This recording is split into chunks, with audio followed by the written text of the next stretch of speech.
Hi guys, and welcome back to my channel. In today's video, I'm going to be sharing with you some Thanksgiving recipes as well as some fun crafts that you can do with your kids that they will enjoy doing. I am going to be sharing with you an appetizer idea, a side dish idea, as well as a dessert, and then like I said, a few crafts that you can do with the kiddos. And these recipes are great for if you're hosting Thanksgiving or if you need one of these dishes to bring with you to a Thanksgiving get together that you're going to, or a friend's Thanksgiving, or even if you just want to make this at home for football games or whatever. It doesn't necessarily have to be Thanksgiving related at all, but I wanted to share with you the recipes as well as the fun crafts, and let's go ahead and get started. Alright, so I am making some spinach artichoke dip, and to get started with this, you're going to want to preheat your oven to 375 degrees. Then in a bowl, you're going to want to mix all of your ingredients together, and so you're going to mix 2 8-ounce packages of cream cheese that's been softened, a half a cup of mayo, a half a cup of sour cream, 16 ounces of frozen spinach, 18 ounces of artichoke hearts chopped in half, 3/4 tablespoons of garlic salt, 1 tablespoon of onion powder, 1 cup of mozzarella cheese, 1 cup of shredded Parmesan cheese, and some salt and pepper to taste. And just make sure that when you mix this, it is all well combined. Once it is all well combined, you're going to then add it to an oven-safe baking dish, and then you're going to top with some extra shredded cheese. Alright, so then once you have the cheese added, you're just going to bake this for 25 to 30 minutes or until the cheese has melted and started to brown. And then you will serve this immediately with chips or vegetables. Alright, and here is my spinach artichoke dip out of the oven. And then, like I said, you just can serve this right away with some chips or vegetables or both, or whatever you prefer.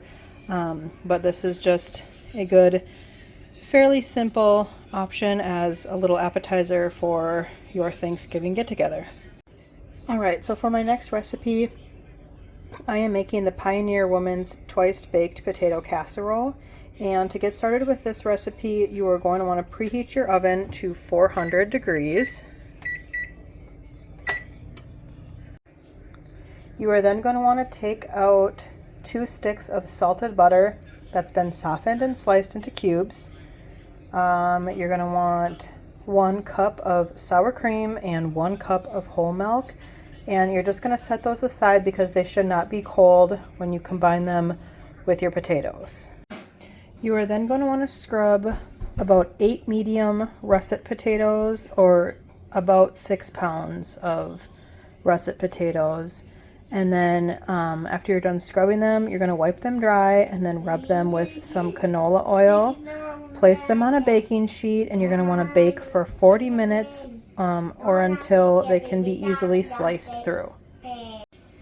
While your potatoes are baking, you're going to want to cook your bacon, and you're going to need a half a pound of bacon.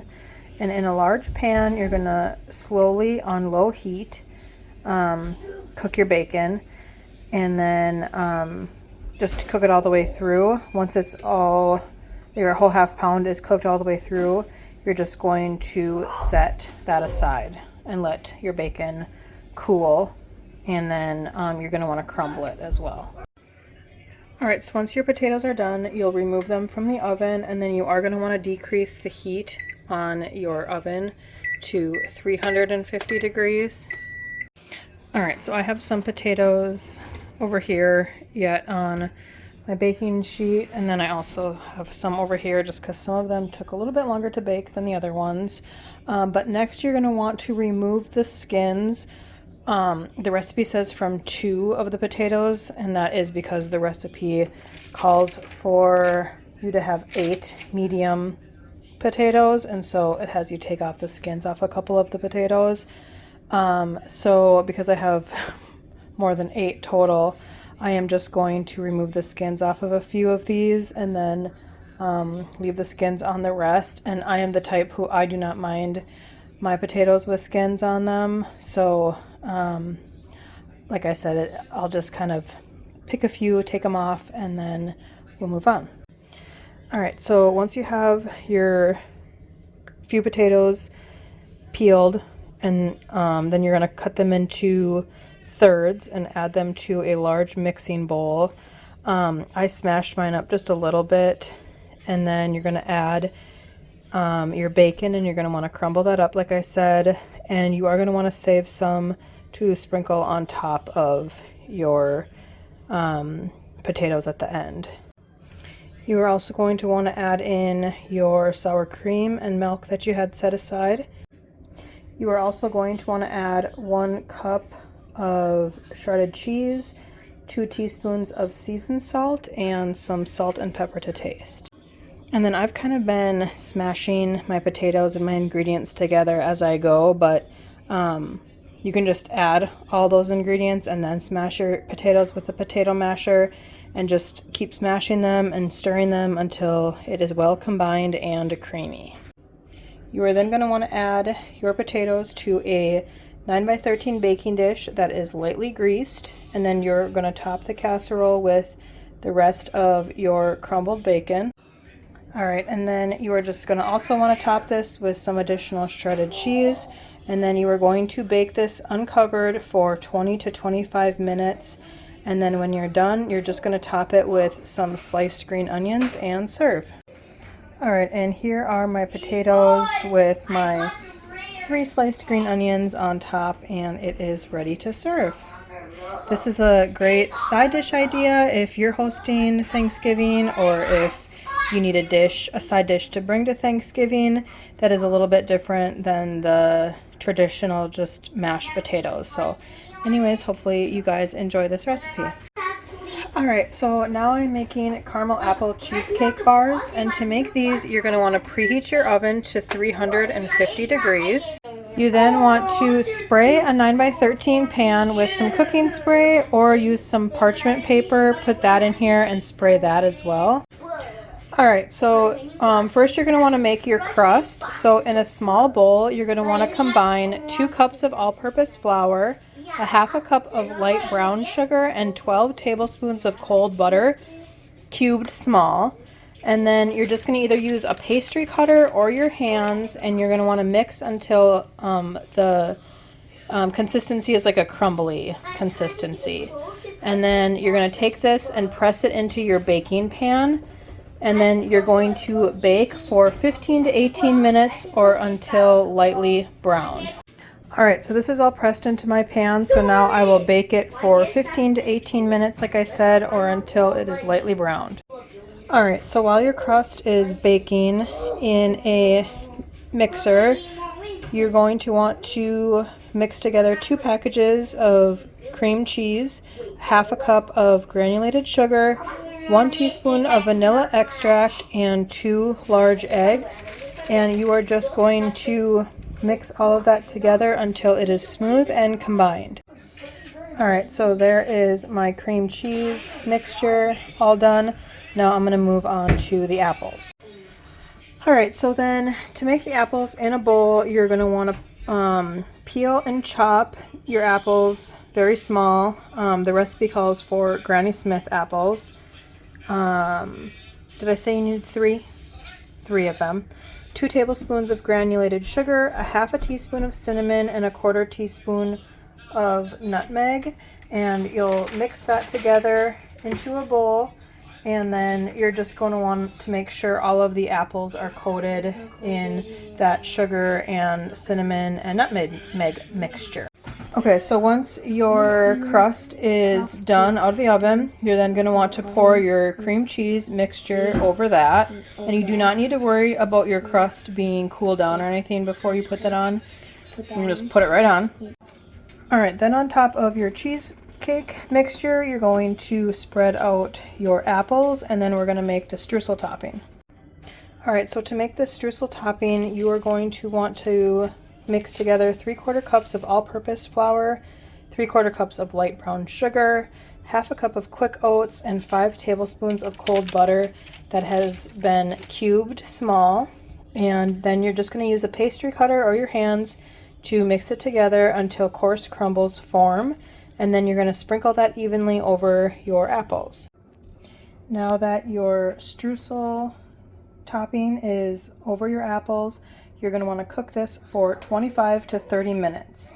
The edges should be done and slightly pulled away from the edges of the pan, and the middle should be soft, set, but not wiggly. And then you'll just remove that from the oven, and then you'll want to put it onto a cooling rack, and then you're going to drizzle some caramel sauce over the bars and let them cool at room temperature for 1 hour.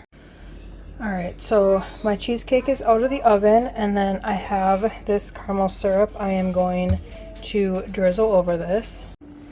Alright, so I drizzled my caramel on there. It is on a cooling rack, so I'm going to let this cool at room temperature for 1 hour, and then I can cover this up and put it in the fridge for 3 hours, and then I can cut the bars and serve them. And then you will want to store the leftovers in the fridge as well. So can't quite serve yet, and so keep that in mind if you are making this for your Thanksgiving get together, or you're bringing it for your Thanksgiving get together, that after it cooks for a good half hour, it does need to sit out for an hour, and then it needs to be refrigerated for 3 hours before you can serve it. Okay, so to get started with this first craft, you're going to need like a piece of canvas board, and you can have any size canvas board you want. It just depends on how big you want this little craft to be. And then you'll also need some painter's tape. And what you're going to do is you're going to put the painter's tape on here and make little sections on here. I'll show you what I mean once I get that done. Alright, so here's what I was talking about with the painter's tape. Putting it on kind of in this type of form. And then what you're going to have your kid do is in each one of these little white spots, you are going to have them paint a different color. Okay, next you're just going to need some paint, and I chose these more fall colors, and then obviously some paint brushes, and then like I said, you'll just have your kids kind of try their best to paint in each one of these little spots a different color until they're all filled up.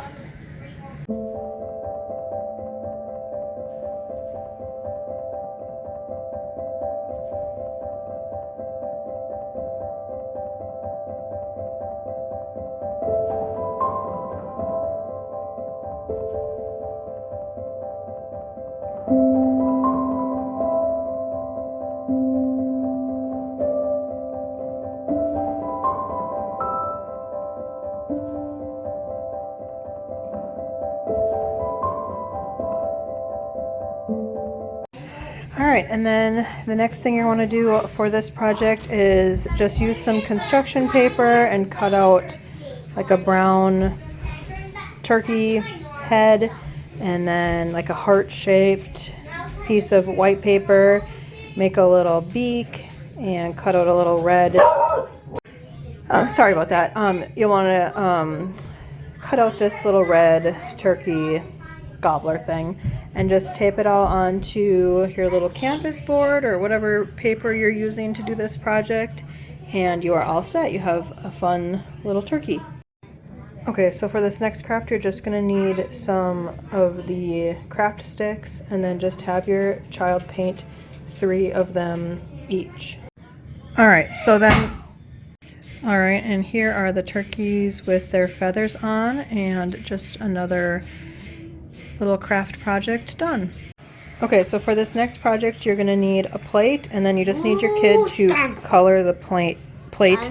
Alright, so next, once your kid's plate is all colored brown, you're going to want to cut out some different colored construction paper to kind of make them look like the feathers. And then you're going to have your kid write out their name, one letter on each feather.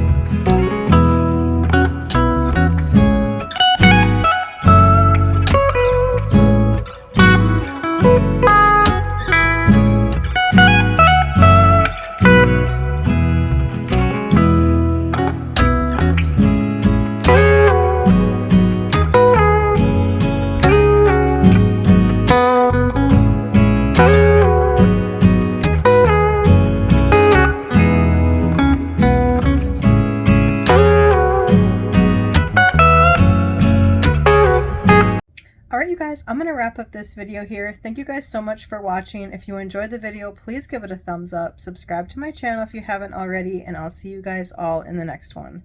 Bye!